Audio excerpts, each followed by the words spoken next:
बंदर और सुग्री सुंदर वन में ठंड दस्तक दे रही थी। सभी जानवर आने वाले कठिन मौसम के लिए तैयारी करने में लगे हुए थे। सुग्री चिड़िया भी उनमें से एक थी।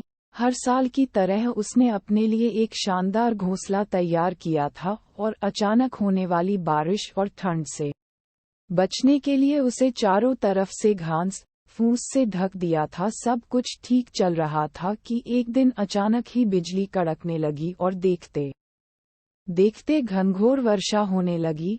बेमौसम आई बारिश से ठंड भी बढ़ गई और सभी जानवर अपने अपने घरों की तरफ भागने लगे। सुग्री भी तेजी दिखाते हुए अपने घोंसले में वापस आ गई और आराम करने लगी। उसे आए अभी कुछ ही वक्त बीता था कि एक बंदर खुद को बचाने के लिए पेड़ के नीचे आ पहुंचा। सुग्री ने बंदर को देखते ही कहा, तुम इतने होशियार बने फिरते हो तो भला ऐसे मौसम से बचने के लिए घर क्यों नहीं बनाया? ये सुनकर बंदर को गुस्सा आया, लेकिन वह चुप ही रहा और पेड़ की आड़ में खुद को बचाने का प्रयास करने लगा। थोड़ी देर शांत रहने के बाद सुग्री फिर बोली, पूरी गर्मी इधर उधर आलस में बिता दी, अच्छा होता अपने लिए एक घर बना लेते। ये सुन बंदर ने गुस्से में कहा, तुम अपने से मतलब रखो, मेरी चिंता छोड़ दो। सुग्री शांत हो गई। बारिश रुकने का नाम नहीं ले रही थी और हवाएं भी तेज चल रही थीं। बेचारा बंदर ठंड से कांप रहा था और खुद को ढकने की भरसक कोशिश कर रहा था, पर सुग्री ने तो मानो उसे छेड़ने की कसम खा रखी थी। वह फिर बोली, काश कि तुमने थोड़ी अकल दिखाई होती तो आज इस हालत।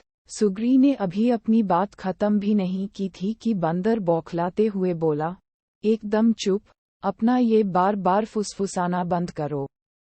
ये ज्ञान की बातें अपने पास रखो और पंडित बनने की कोशिश मत करो। सुग्री चुप हो गई। अब तक काफी पानी गिर चुका था। बंदर बिल्कुल भीग गया था और बुरी तरह कांप रहा था। इतने में सुग्री से रहा नहीं गया और वो फिर बोली, कम से कम अब घर बनाना सीख लेना। इतना सुनते ही बंदर तुरंत पेड़ पर चढ़ने लगा। भले मैं घर बनाना नहीं जानता, लेकिन मुझे तोड़ना अच्छे से आता है।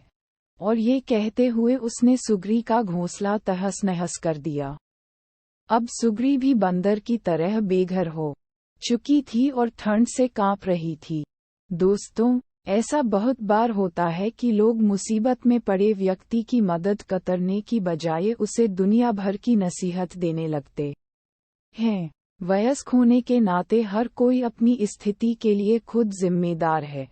हम एक शुभचिंतक के रूप में उसे एक आध बार सलाह तो दे सकते हैं, पर उसकी किसी कमी के लिए बार कोसना हमें सुग्री चिड़िया की हालत में पहुंचा सकता है।